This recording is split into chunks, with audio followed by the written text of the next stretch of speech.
এই মুহূর্তে যে বড় খবরের দিকে নজর রাখবো, বিনীত গোয়েলের অপসারণের দাবি এবং জনস্বার্থ মামলা উঠল কলকাতা হাইকোর্টে। এই মুহূর্তের বড় খবরের দিকে নজর রয়েছে আমাদের।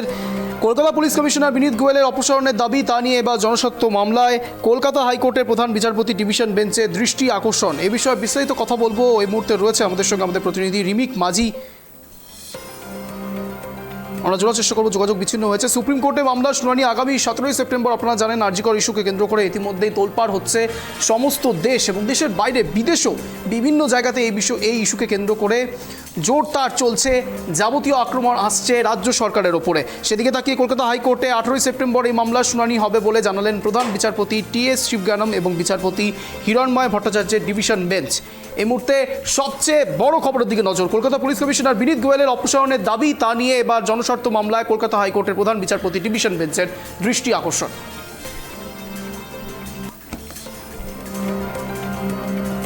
আপনারা জানেন একদিকে একাধারে যখন স্বাস্থ্য দপ্তরে জুনিয়র চিকিৎসকেরা বসে রয়েছেন, তারা দাবি তুলছেন, তাদের অনেকগুলো দাবি রয়েছে এবং তার সঙ্গে সঙ্গে লালবাজার অভিযানও করেছিলেন তারা। এবার সেখানেও প্রতীকী মেরুদণ্ড ব্যবহার করা হয়েছিল। আমরা এই বিষয়ে বিস্তারিত কথা বলবো। এই মুহূর্তে রয়েছে আমাদের সঙ্গে আমাদের প্রতিনিধি রিমিক মাঝি। রিমিক, একদিকে যখন দেখা গিয়েছিল লালবাজার অভিযানের সময় প্রতীকী হিসেবে ব্যবহার করা হয়েছিল মেরুদণ্ড, গতকাল দেখা গিয়েছে স্বাস্থ্য ভবনের ক্ষেত্রে প্রতীকী মস্তিষ্ক, চোখ, ঝাঁটা। অন্যদিকে বিনীত গোয়েলের অপসারণের দাবি, জনস্বার্থ মামলা কলকাতা হাইকোর্টে। বিস্তারিত আপডেট ইন ডেপথ।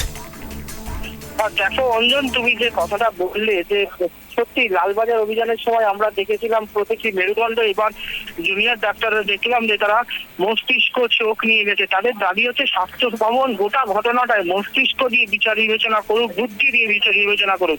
সেই জন্যই তারা এই মস্তিষ্ক নিয়ে অভিনব তাদের প্রতিবাদ। আর দ্বিতীয়, কলকাতা হাইকোর্টে কিছুদিন আগেই কিন্তু বিনীত গোয়েলের অপসারণের দাবিতে একটি জনস্বার্থ মামলা দায়ের হয়েছিল।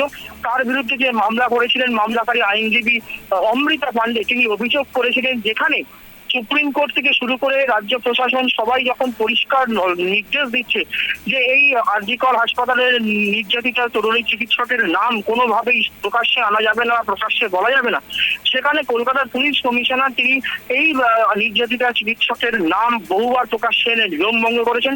তিনি প্রশাসনের সর্বময় কর্তা, কলকাতা শহরের পুলিশের সর্বময় কর্তা তিনি এই নিয়ম ভেঙেছেন। সেই কারণে তার অপসারণের দাবি, পদত্যাগের দাবি জানিয়েছে। এছাড়াও তুমি জানো যে আন্দোলনকারী জুনিয়র চিকিৎসক তারাও কিন্তু এই বিনীত গোয়েলের একাধিক ভূমিকা নিয়ে প্রশ্ন তুলে তার পদত্যাগের দাবি জানিয়েছেন।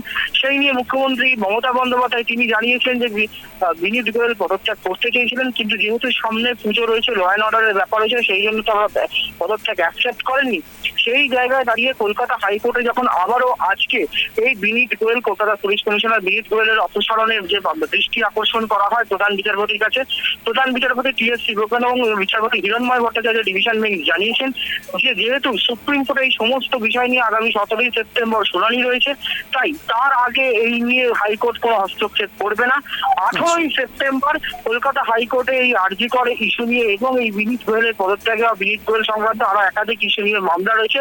সেই 18 সেপ্টেম্বর এই বিনীত গোয়েলের অপসারণ বা পদত্যাগের যে দাবি নিয়ে মামলা, সেই মামলার শুনানি হবে বলে আজকে কিন্তু পরিষ্কার জানিয়ে দিয়েছেন প্রধান বিচারপতি ডিভিশন বেঞ্চ। আগামী 18 সেপ্টেম্বর বিনীত গোয়েলের অপসারণ নিয়ে এই যে মামলা, সেই মামলার শুনানি হবে কলকাতা হাইকোর্টের প্রধান বিচারপতি ডিভিশন বেঞ্চে। অঞ্জন, রিমিক, একটা জিনিস জানার চেষ্টা করবো। আর্টিকেল 72 অনুসারে কোনো ব্যক্তি যদি কোনো ভিকটিমের নাম নিয়ে ফেলে তাহলে 2 বছরের প্রিজনমেন্ট চায়, তাহলে সেক্ষেত্রে পদত্যাগের দাবি উঠছে বিনীত গোয়েলের ওপরে।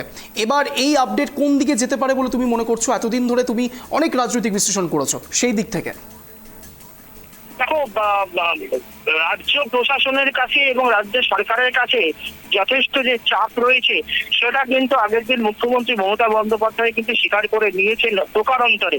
কেননা তিনি বলছেন যে বিনীত গোয়েল পদত্যাগ করতে চেয়েছিলেন। দেখো যে চতুর্দিক থেকে বিনীত গোয়েলের উপর যেভাবে চাপ, যেভাবে একের পর এক অভিযোগ বিনীত গোয়েলের বিরুদ্ধে উঠে এসছে, তাতে কিন্তু তাকে অপসারণ যদি আদালত করে খুব ভালো কথা, না হলে প্রশাসনকে একটা সময় করতে বাধ্য হতে হবে। কেননা এই পুলিশ কমিশনারকে সামনে রেখে কলকাতা পুলিশের বিরুদ্ধে, কলকাতা পুলিশে কোনো তদন্ত করা কিন্তু সম্ভব হবে না, সেটা কিন্তু বিশেষজ্ঞ, রাজনৈতিক বিশেষজ্ঞরা মনে করছেন। তবে বিনীত গোয়েলের বিরুদ্ধে যে অভিযোগ, অপসারণের অভিযোগ, সেটা যেহেতু এই বিষয়টা গোটা আরজিকর মামলার সঙ্গে কিন্তু বিনীত গোয়েলের নাম সরাসরি যুক্ত হয়ে গিয়েছে, যে প্রমাণ লোপাটের ক্ষেত্রে কলকাতা পুলিশের বিরুদ্ধে, সেক্ষেত্রে কলকাতা পুলিশের সর্বময় কর্তা বিনীত গোয়েলের নাম এই আরজিকর মামলায় সরাসরি যুক্ত। এই মামলা সুপ্রিম কোর্টে বিচারাধীন রয়েছে।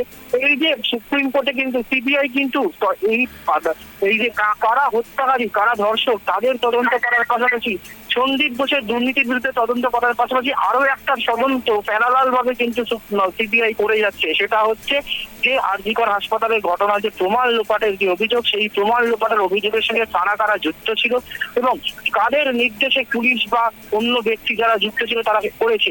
ফলে সেই ক্ষেত্রেও কিন্তু কোথাও না কোথাও গিয়ে বিনীত গোয়েলের নাম কিন্তু চলে আসছে। তাই যদি সুপ্রিম কোর্ট বা কলকাতা হাইকোর্ট যদি দেখে, বিচার করে যে কোথাও সত্যি পুলিশ কমিশনারের গাফিলতি ছিল, তাহলে কিন্তু সেই নির্দেশ বিনীত গোয়েলকে অপসারণের নির্দেশ আদালত দিলে এসে অবাক হওয়ার কিছু নেই।